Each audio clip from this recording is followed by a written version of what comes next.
KR Crash here, and through the next couple videos I'm going to walk you through a custom build. See what's in the printer.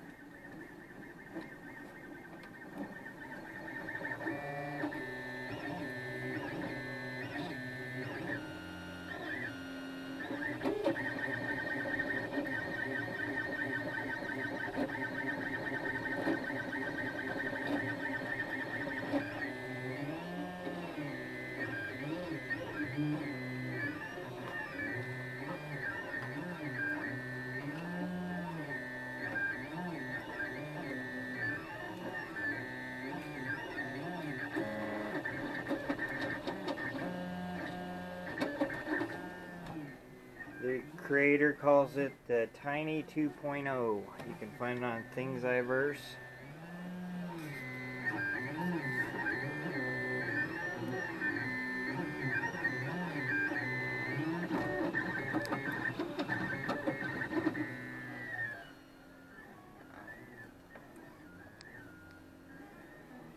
So watch for the next few videos and we'll go through the build and all the products that we'll use to do it.